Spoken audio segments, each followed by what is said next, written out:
Es Introducción a la Filosofía con el expositor Jorge Luis, el padre Jorge Luis Hidalgo.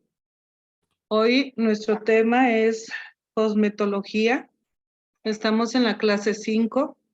Les hacemos la recomendación de que por favor no escriban en el chat durante la clase. Así también mantengan los micrófonos cerrados, por favor. Al final de la clase se les va a dar 10 minutos para contestar preguntas. Les voy a poner en el chat número y correo de la Academia Cor Immaculatum para cualquier aclaración o duda que tengan acerca del material del Padre. Cualquier cosa, estamos a sus órdenes. Bienvenido, Padre. Muchas Cuando gracias. usted guste empezar. Muy bien. Bueno, vamos a comenzar con una oración. En nombre del Padre, del Hijo y del Espíritu Santo. Amén. Dios te salve María, llena eres de gracia, el Señor es contigo, bendita tú eres entre todas las mujeres y bendito es el fruto de tu vientre, Jesús.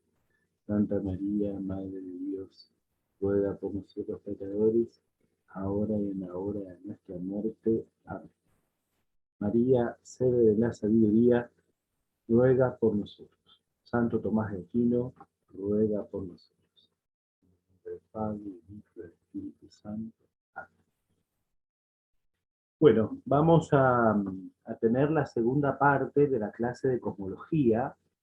La primera es la que vimos la semana pasada, así que a ella remitimos en muchas de las cosas que vamos a decir. De todos modos, como evidentemente es un tema arduo y difícil, vamos a intentar explicar nuevamente este tema, del cual vamos a arrancar con la clase de hoy, que son los predicamentos o las categorías, esos 10 géneros supremos en los cuales Aristóteles, en esa obra que se llama Las Categorías, justamente sintetiza toda la realidad. Recordemos, un concepto puede expresar a un ente es lo que es, lo existente. Nosotros decimos obviamente ser, pero ya hemos dicho que el término ser tiene muchos sentidos, entonces para que nosotros no caigamos en esa equivocación, decimos simplemente ente. Un concepto puede expresar un ente de dos formas. De un modo general, estos son los trascendentales, esto no son las categorías, esto todavía no lo vimos, tampoco lo vamos a ver hoy, simplemente lo pongo para que el cuadro esté completo. Cuando veamos metafísica, si Dios así lo quiere, veremos entonces los trascendentales. Un concepto puede expresar un ente entonces, de modo general, es decir, se aplica para todo ente, visible y no visible, real o del pensamiento, Dios o la criatura, después vamos a decir incluso eso. Bueno, esos son los trascendentales, pero eso no lo vamos a ver hoy.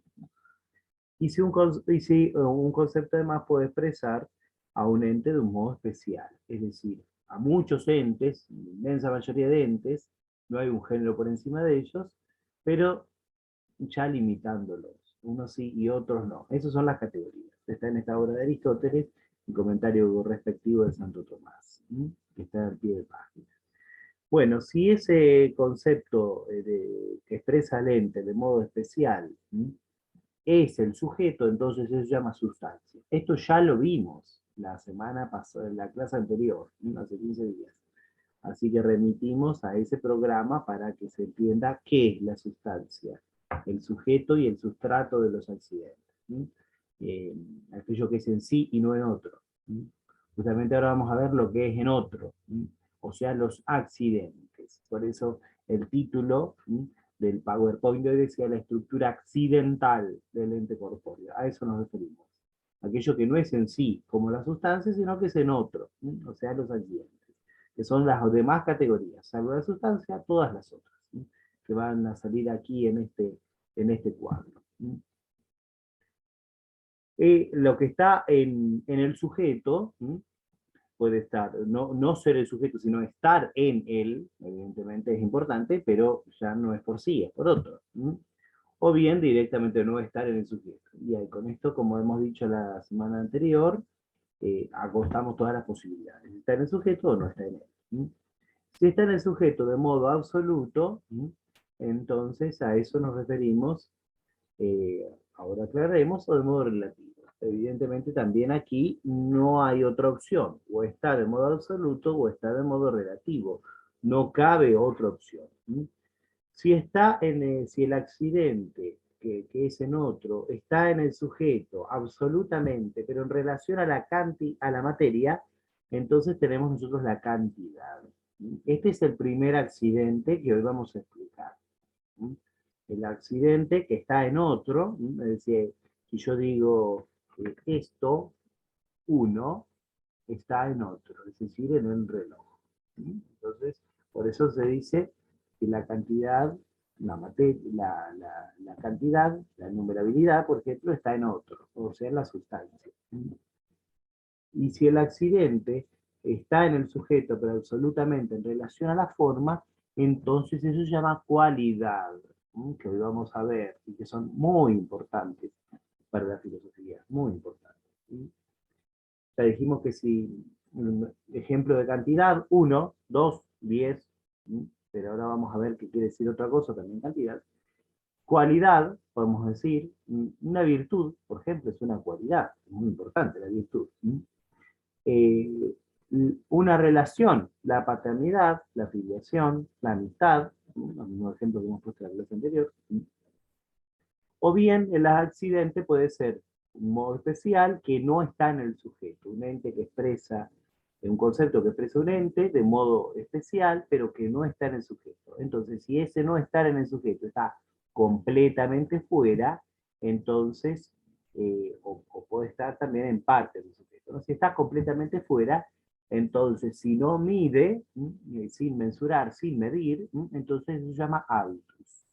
Ponemos este término en latín para diferenciarlo de una clase de cualidad que vamos a ver que se llama hábito.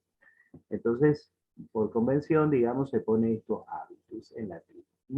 ¿Qué es el hábitus? Por ejemplo, la sotana que ustedes me ven que tengo puesta aquí, ¿no? Ustedes me ven de sotana, entonces cualquiera que me vea de sotana identifica que esa persona que la tiene puesta es un sacerdote. Bueno, eso es un hábitus, ¿no? Si la ropa, si uno ve un policía, lo distingue justamente por la vestimenta, por ejemplo, ¿no? Entre tantas otras cosas, ¿no? El hábitus. Si está totalmente fuera un concepto, pero que de algún modo mide al ente, esa forma de medición puede ser por el tiempo, que se llama cuando, esto también se suele poner así en latín, no hay un error ortográfico, está puesto en latín, o bien se llama por el lugar, se lo mide por el lugar, y por el lugar puede ser tanto el lugar en sí mismo considerado, es decir, estoy, no sé, en la Tierra, yo en Argentina, ustedes en otro lugar de América, seguramente, o del mundo, puede ser posible, entonces están en otro lugar, ¿no? Yo en Argentina. Eso sería ubi, ¿no? Pero el situs es cómo estamos, en este caso, el orden de las partes. Por ejemplo, cómo estoy yo en Argentina, en este caso yo sentado. Quizás todos estamos sentados, ¿no? Pero cada uno en un lugar distinto. Por eso el situs es como estamos situados, parados, sentados, acostados, de rodillas, etc. Además, un concepto puede expresar un ente cuando no está en el sujeto, estando en parte en él. Y entonces, si a esto nos referimos al principio, lo llamamos acción. Y si esto se refiere al término, entonces se llama pasión.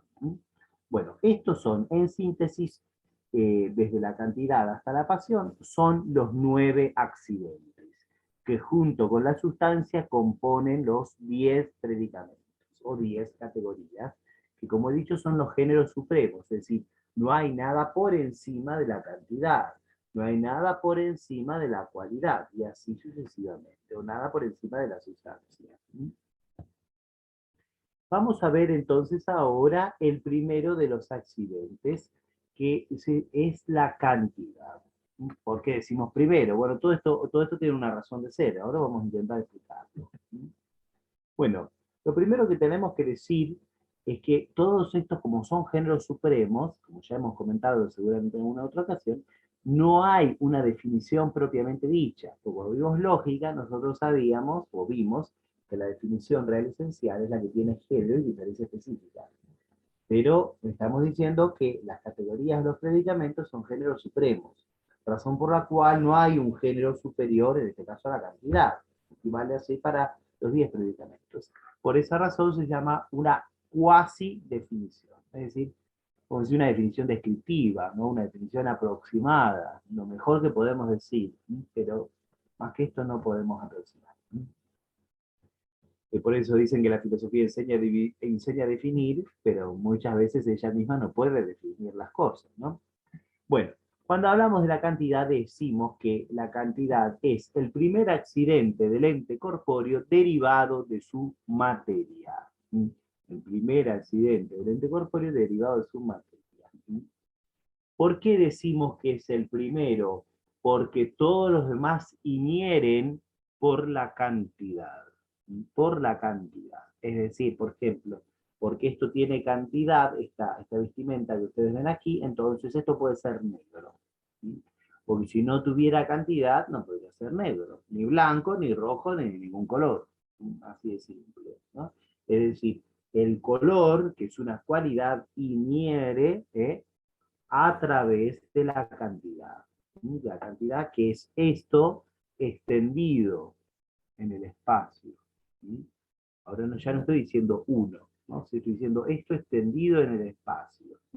Esto también se llama cantidad. Ahora vamos a explicar.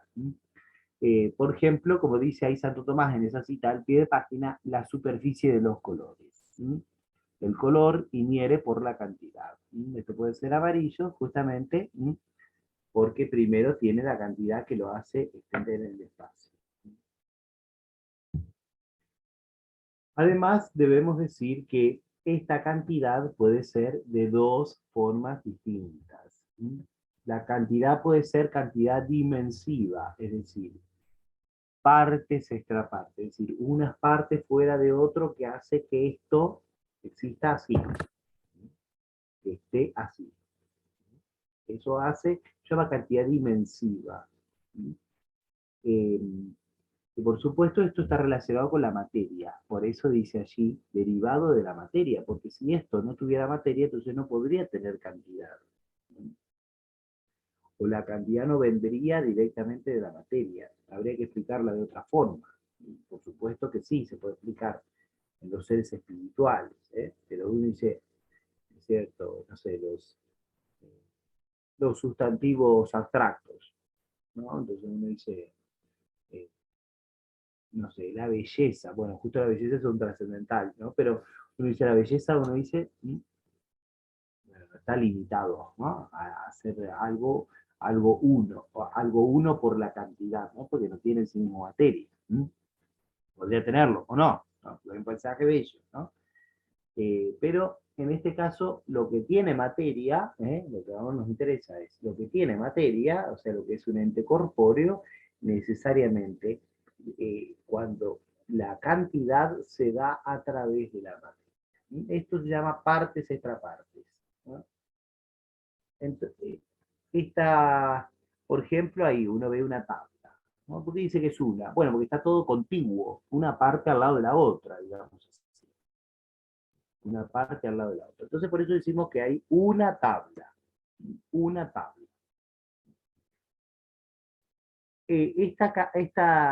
Por medio de la cantidad dimensiva, una tabla, por ejemplo, es divisible infinitas veces en potencia, pero finitas veces en acto. Es decir, yo tuviera una tabla, entonces puedo agarrar y partirla en 3 pedazos. O 3 maderas. O puedo, en realidad, si tuviera un objeto de precisión, podría partirlo muchísimas veces más. Mientras más chico, más precisión necesito, ¿no es cierto? Pero, de hecho, solamente puedo dividirlo en partes limitadas. Eso es lo que quiere decir esta situación. Cuando hay una parte pegada a la otra de modo contiguo, entonces se llama cantidad dimensiva. Partes extrapartes. Una parte fuera de las otras con solución de contigüidad. En cambio, esto ya son tablas divididas, como vemos, ¿no? De ahí decimos que hay 2. ¿Por qué hay 2? Porque una termina en un espacio, podemos decir así, y hay otra. Entonces, eso Esto se llama cantidad discreta. De ahí vienen los números en abstracto, ¿no? Entonces uno dice, tengo 2, tengo 8, tengo 20. Bueno, ¿por qué? Porque termina la cantidad dimensiva de un ser y empieza la cantidad dimensiva de otro, por más que sean los mismos. Nosotros ya hemos hablado de la multiplicidad de individuos en la misma especie, que es una forma para darnos cuenta que la realidad corpórea o visible está compuesta de materia prima y forma sustancial. Esto está relacionado con esta cantidad que estamos hablando. Así que remitimos al programa anterior para que puedan repasar ese tema. Además, la cantidad tiene determinadas propiedades que conviene considerarlas y recordarlas. Ante todo, la divisibilidad, es decir, porque tiene cantidad, yo a la tabla esa que está allí en la imagen puedo partirla en varios pedazos, porque tiene, justamente, es posible de ser dividida. Si fuera un ente incorpóreo, por ejemplo, no sería capaz de ser dividida. Por ejemplo, ya vamos a llegar en su momento, el alma. El alma humana, vamos a demostrar que es inmaterial. Y como es inmaterial, no tiene parte. No tiene parte, por eso es inmaterial. Y como es inmaterial, vamos a demostrar que es subsistente, porque subsistente es espiritual. Entonces no puede ser dividida. Puedo tener el alma acá sí y acá no. No es que el alma está en la cabeza y no está en los pies, digamos, ¿no? Esto tiene implicancias muy importantes, ¿no? Por ejemplo, se habla del concepto muerte cerebral. No, la muerte es la muerte real y total de la persona, porque no es que el alma esté en el cerebro o no está en el cerebro. No, el alma está en todos lados. Por ejemplo, ¿no? Para que ustedes vean, esto que parece tan abstracto, digamos, ¿no? Se aplica concretamente a la realidad individual, ¿no? Pero bueno, el ente corpóreo es divisible. El ente inmaterial no. En segundo lugar, es mensurable, ¿no? Uno puede decir, agarrar un metro y medir esa tabla, si la tuviéramos afuera, no se nos pone una imagen y mide 1,80, no sé. ¿No? Entonces es mensurable, es medible. En tercer lugar, la cantidad dimensiva da que sea individual. Por eso de arriba, en la imagen de arriba decimos hay una madera y en la imagen de abajo, cruzada, decimos que hay dos maderas. ¿No? ¿Por qué? Porque cada cantidad dimensiva da una individualidad, una y después otra. Y la multitud viene después de la unidad. Esto ya lo vamos a aclarar mediante más adelante, cuando veamos metafísica en otra clase hoy. Y por último, la numerabilidad, ¿no? Porque tiene distinta cantidad discreta, entonces decimos 2, 4, 8, como hemos dicho antes. Y es más, podemos hacer operaciones que son aplicables a todos, ¿no? Y ahí surge la matemática, ¿no? Como ciencia. Entonces decimos 3 por 4, 12. Entonces no importa a qué se refiera, si a manzanas, peras o olmos, ¿no? Es indistinto. Bueno, hasta aquí lo que decimos de cantidad, lo más importante, por supuesto, porque esto es para hablar muchísimo, ¿no? En segundo lugar, vamos a hablar de la cualidad. Nuevamente es una cuasi definición, ya expliqué por qué. Es el accidente intrínseco porque está dentro de, que determina al ente en relación a la forma sustancial. ¿Por qué en relación a la forma? Porque antes habíamos dicho que la cantidad está en relación a la materia prima, es decir, que si no hubiese materia prima no hay cantidad, como en el alma. El alma es única por otra razón, ¿no? Pero ya lo veremos en su momento. En cambio, el alma sí tiene cualidad, por ejemplo, porque el alma es la forma sustancial, ¿no? Entonces sí puede tener cualidad. Entonces, ¿dónde reside el hábito de la prudencia, de la virtud de la prudencia? ¿Dónde reside? Bueno, reside en el alma. ¿Por qué? Porque la cualidad está en relación a la forma.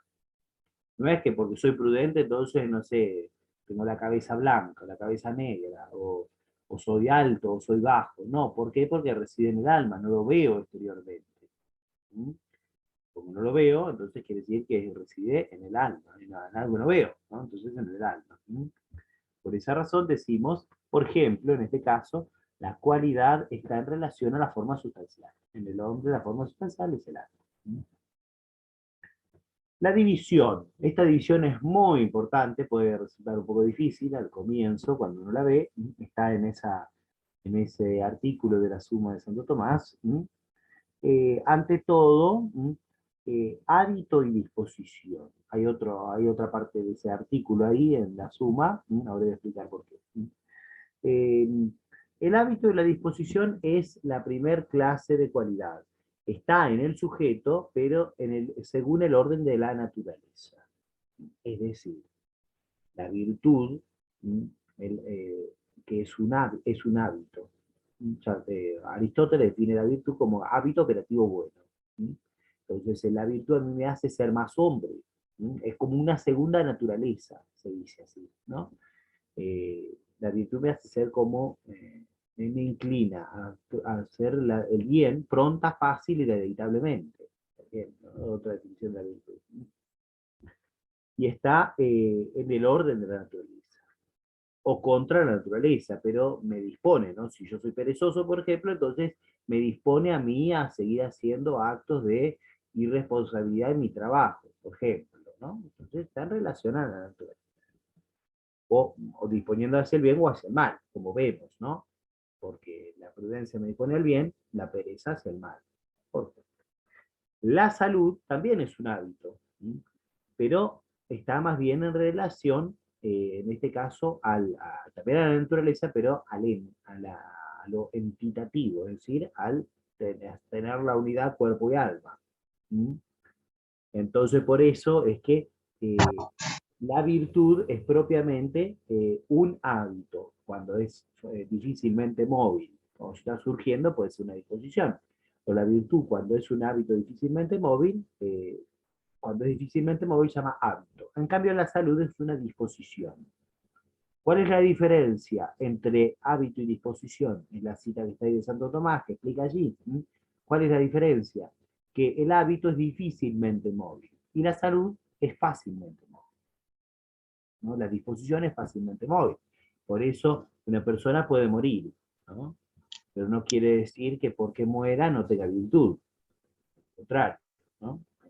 La virtud con el paso del tiempo se suele acentuar. Esperemos que así sea, así debería ser, ¿no? El vicio también, si no se corrige, se acentúa, digamos, ¿no? Entonces es difícilmente móvil, una virtud o un vicio. En cambio, la disposición no, porque cuando uno pasa el tiempo, necesariamente se va a ir enfermando y va a terminar falleciendo, digamos, ¿no? Entonces, es una disposición. Esa es la diferencia entre hábito y disposición. Uno es difícilmente móvil, el primero, y el otro es fácilmente móvil. Entonces, el hábito y la disposición están en el sujeto según el orden de la naturaleza. Pero hay otras clases de cualidades. La segunda, bueno, ahí tenemos un ejemplo, ¿no? La virtud de la fortaleza. Eh, hay otra clase de cualidad, que es la potencia y la impotencia. Y estos están en relación a la acción. Por ejemplo, ¿no? La inteligencia o alguien que realice un ejercicio deportivo, ¿no? Como se ve allí. Entonces está en relación a la acción. No necesariamente la acción es buena, porque uno puede ser inteligente o un médico, por ejemplo, puede sanar a una persona, puede dedicarse a hacer un aborto. Entonces, la misma inteligencia, ¿no? Es usada para el bien o para el mal. La misma ciencia médica, ¿no? Entonces, aquí no decimos como la virtud, porque la virtud siempre se usa para el bien. Si no, no es prudente, no es justo, no es templado, no es fuerte. Siempre la virtud se usa para el bien. En cambio, la acción no. La acción puede usarse para el bien o para el mal. Potencia o impotencia. Nuevamente, la primera es difícilmente móvil, la segunda es fácilmente móvil. Por eso siempre se ponen de a dos. En tercer lugar, la cualidad puede estar en relación a la pasión. Entonces, si es difícilmente móvil, tenemos la pasión, y si es fácilmente móvil, tenemos la cualidad pasible. Por ejemplo, el color del rostro, el ruborizarse, ¿no?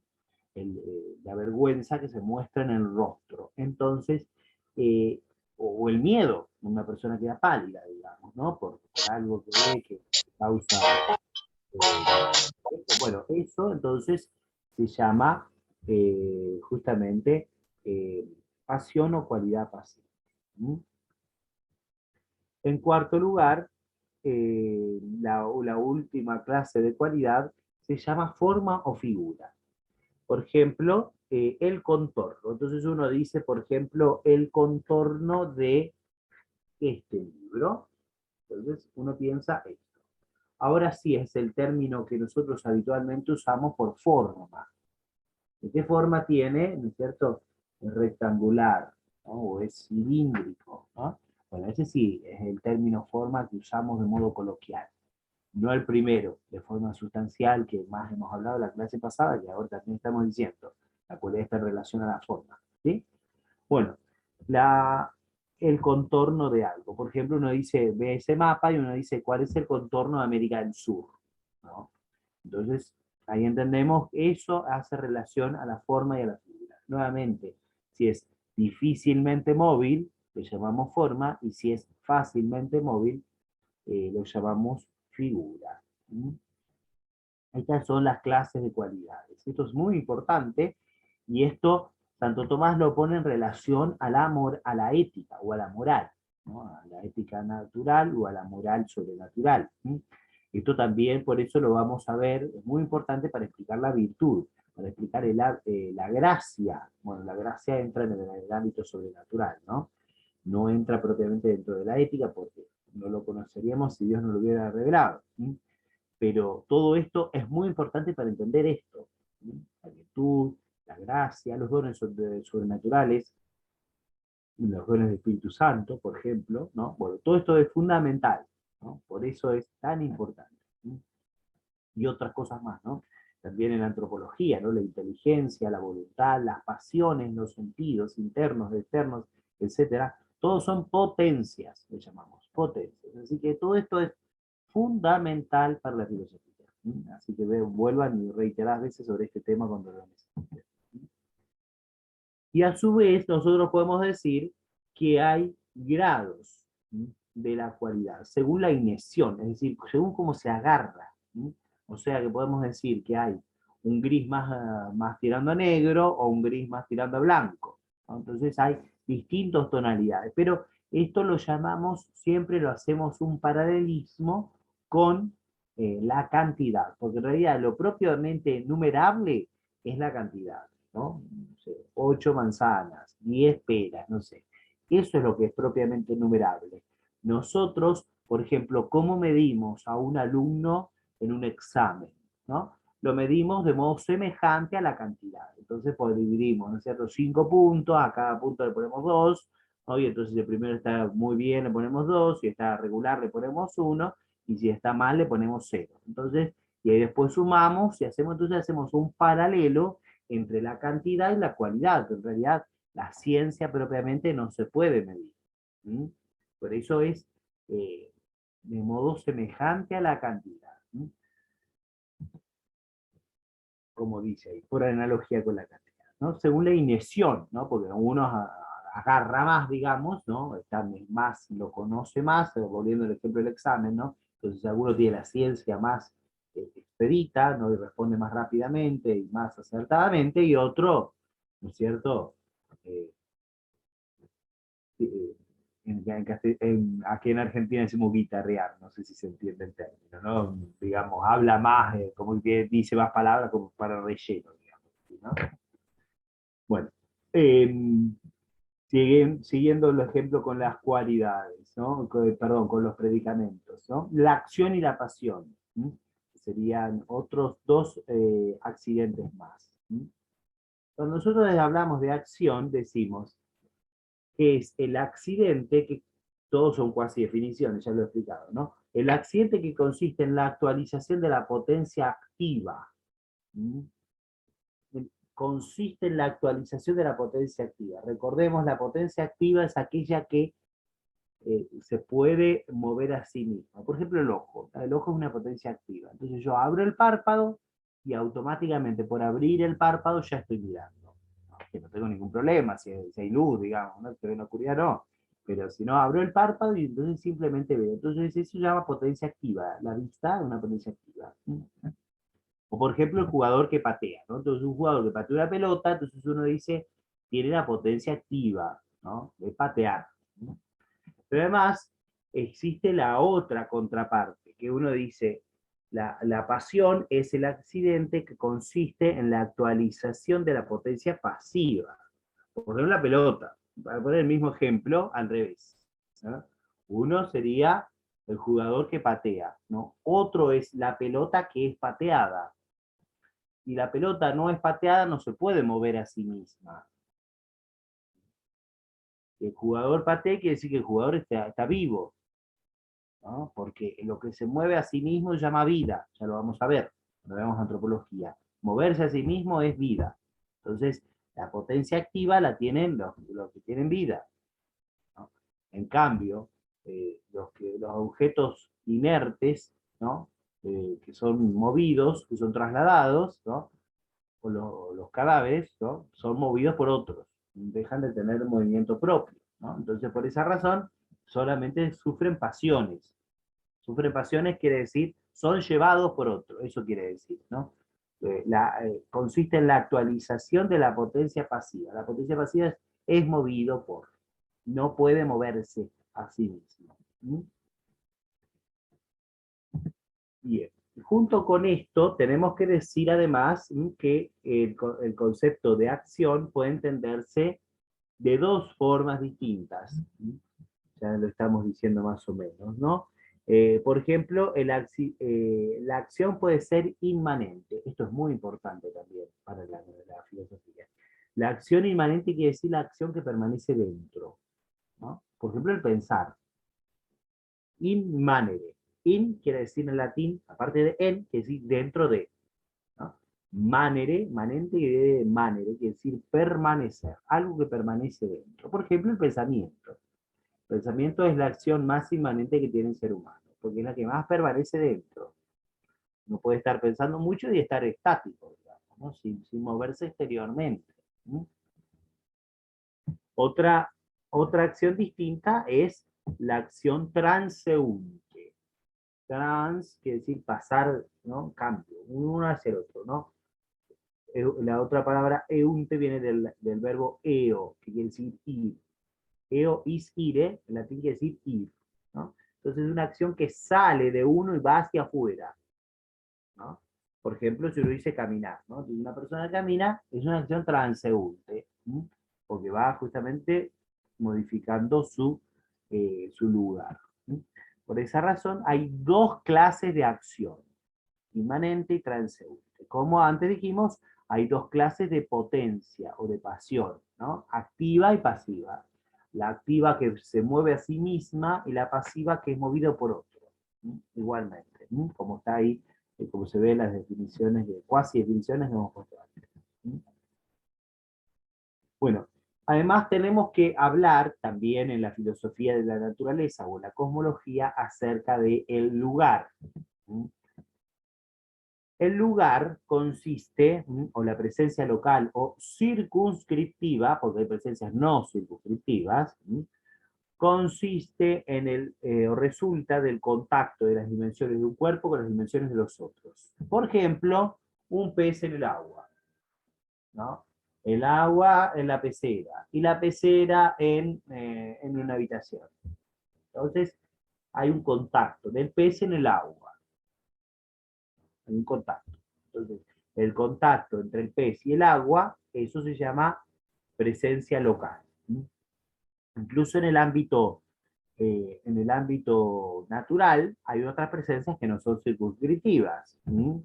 Conviene recordarlo. Por ejemplo, una persona que vigila, ¿no? Un director que está parado en la puerta de la dirección y que vigila toda la escuela. Bueno, su presencia local está en la puerta de la dirección, por ejemplo, ¿no? Pero su presencia no circunscriptiva está en toda la escuela. ¿Por qué? Porque está mirando. Es una presencia no circunscriptiva. O su presencia no circunscriptiva está dentro del aula porque el preceptor vigila y le va a contar al director. Es otra forma de presencia, no circunscriptiva del director, por la cual no lo ve inmediatamente, pero sí lo va a saber fehacientemente, porque el preceptor cumple la función de vigilar por el director. Entonces es otra forma de presencia no circunscriptiva. Bueno, entonces hay, incluso del orden natural, hay presencias que no están limitadas al contacto de las dimensiones de un cuerpo con los otros. Y de aquí, de esta presencia local o circunscriptiva, se deriva este accidente, que es el que, que es el que tenemos que hablar ahora, que es el ubi. Se pone en latín nuevamente ubi. En latín la palabra ubi quiere decir en este aspecto dónde. ¿Dónde? Que resulta el límite del cuerpo continente inmediatamente contiguo al cuerpo localizado derivado de la cantidad. Es decir, las escamas del pez que tocan, podemos decir así, el agua que lo rodea, ¿no? Eso es el ubi, el límite del pez, del animal, por la cual toca el agua, ¿no? Y eso se deriva de la cantidad. ¿Por qué? Y porque si no tuviera cantidad, entonces el pez no tocaría el agua, ¿no? ¿Por qué? Porque, nuevamente, porque tiene materia, tiene cantidad, y porque tiene cantidad dimensiva, entonces tiene ubi. Es decir, si no tuviera cantidad, si no tuviera materia, no tuviera cantidad. Si no tuviera cantidad, no tuviera ubi. Entonces uno dice, ¿dónde está el alma? Pongamos un ejemplo para entender lo que estoy afirmando. ¿Dónde está el alma del ser humano? Está en todas y cada una de las partes del cuerpo. ¿Por qué? Porque tiene una presencia no circunscriptiva, porque no tiene materia, y porque no tiene materia no tiene cantidad. Y más que estar, el alma contiene al cuerpo, es decir, al revés. ¿Dónde está la forma sustancial de la roca? En todas y cada una de las partes de la roca. Igual. Acá hablamos de este concepto, contigüidad, ¿no? Que quiere decir uno pegado al otro. Ya lo he usado antes al hablar de la cantidad. Uno pegado al otro. Por ejemplo, el cable. Uno dice, ¿cuántos cables hay ahí? Hay uno. Un cable, ¿no? Si lo parto en la mitad, entonces tengo dos cables, ¿no? Porque hay una contigüidad. Y además, junto o relacionado con el concepto del lugar, del ubi, está el situs. La definición la da Santo Tomás ahí, ordo partium in toto. El orden de las partes en un lugar, por la cual yo estoy, por ejemplo, ahí vemos una construcción, ¿no? Entonces, según el situs, primero va la zapata o va el cimiento, ¿no? Y después va lo demás, ¿no? Además de la construcción, ¿no? La madera o el hierro o el muro o el ladrillo o lo que fuere, digamos, ¿no? Cada uno va en el lugar que le corresponde. ¿Sí? Si no, no se hace la pared, se cae, digamos, ¿no? No puede ir de cualquier forma. ¿Sí? Bueno, lo mismo es, ¿por qué? Porque es el orden de las partes en un lugar. En este caso, para hacer adecuadamente una pared. Bueno, también como decíamos antes, yo estoy parado, estoy sentado, estoy acostado, esto se llama situs. ¿Cómo estoy, en este caso, en el lugar, en la habitación que estoy en este momento?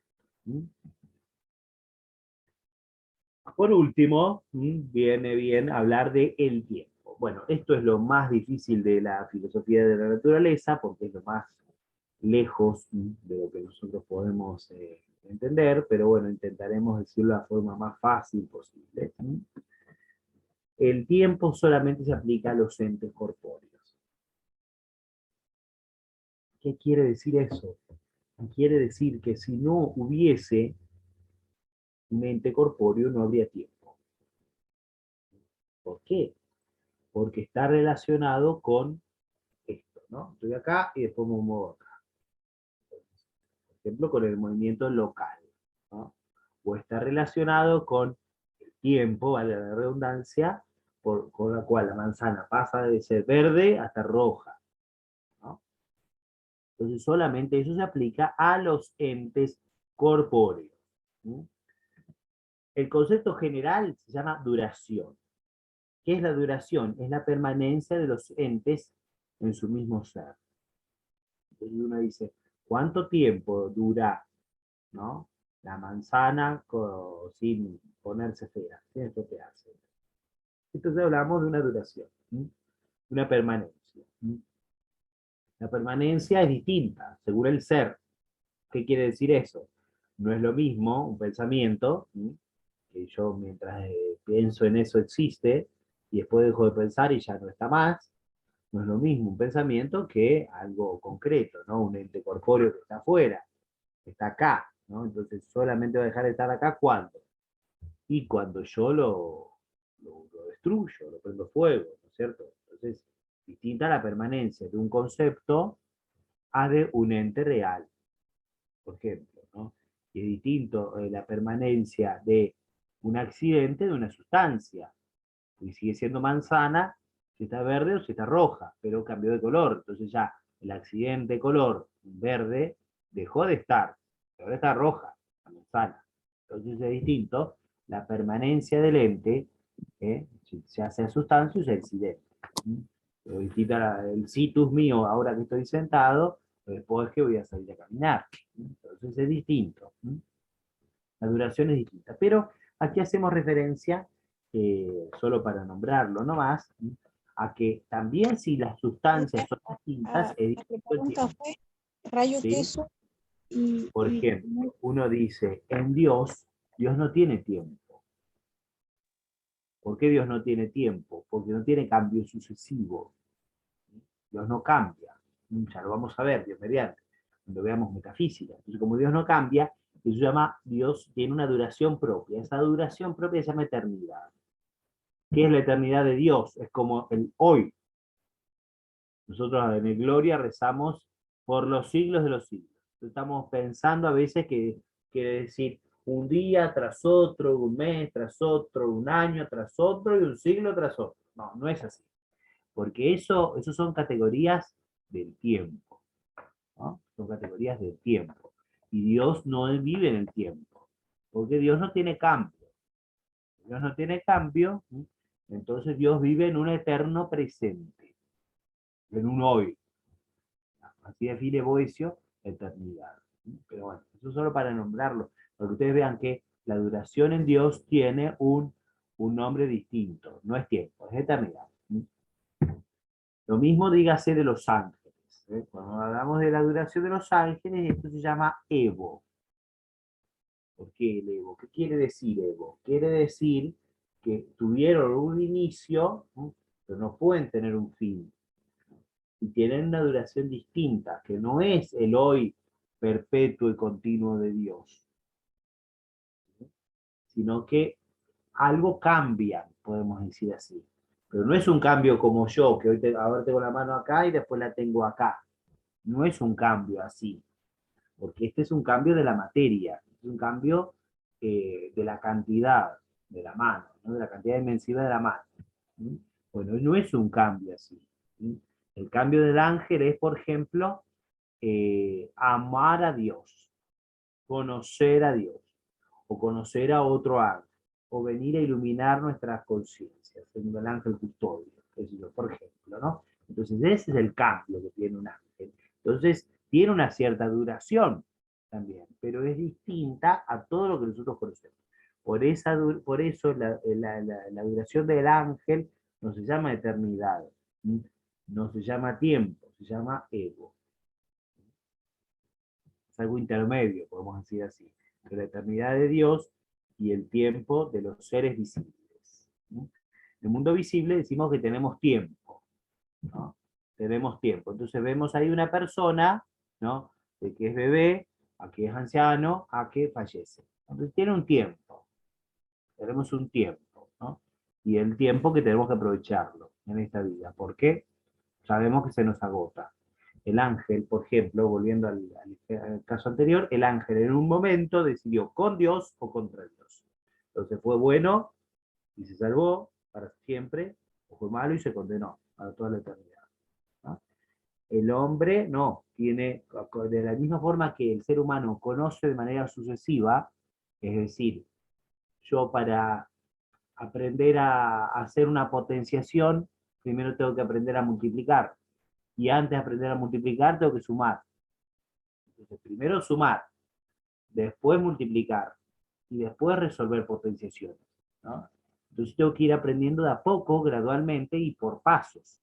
Se llama razonar, ¿no? Tengo que hacer un razonamiento, ya lo vimos en lógica, ¿no? Necesariamente hay que aprender primero lo más fácil y después lo más difícil, ¿no? Pero una cosa supone la anterior, ¿no? Bueno, así como nuestra inteligencia conoce por pasos, de la misma forma nuestra voluntad quiere por pasos. Y por eso tenemos el tiempo en esta vida para ser buenos, para salvarnos, ir al cielo, ¿no? Por eso habrán visto muchas de las representaciones de los santos, ¿no?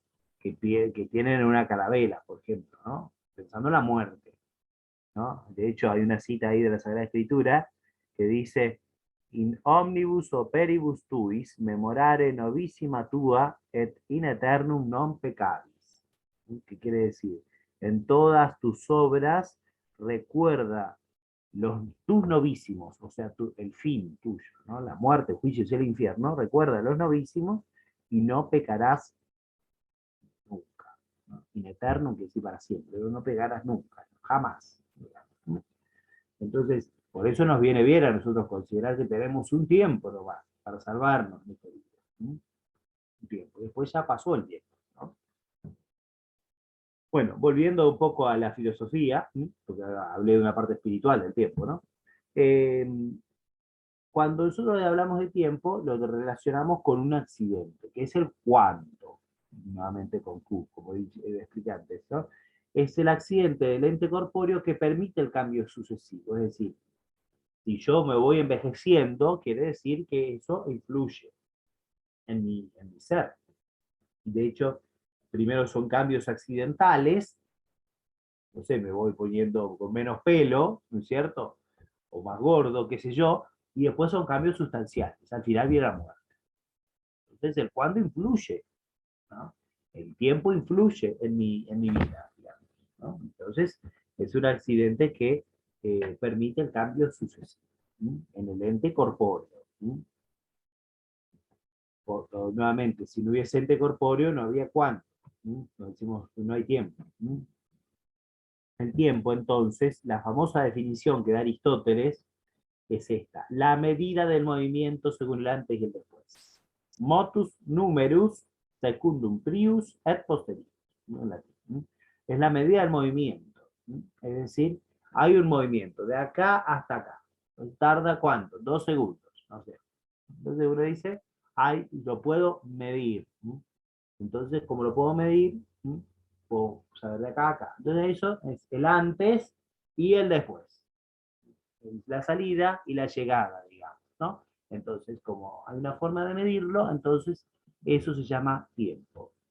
Entonces, por supuesto, el tiempo primero hace, o como lo vemos allí en el reloj, ¿no? Entonces hay un tiempo que la arena cae, ¿no? De la parte de arriba del reloj a la de abajo, ¿no? Entonces es una medida, este tiempo es una medida real, una medida real. Y como hay así algo real que hace que la arena, todo lo que la arena tarda en caer, ¿no? De arriba hacia abajo, entonces ese tiempo es real.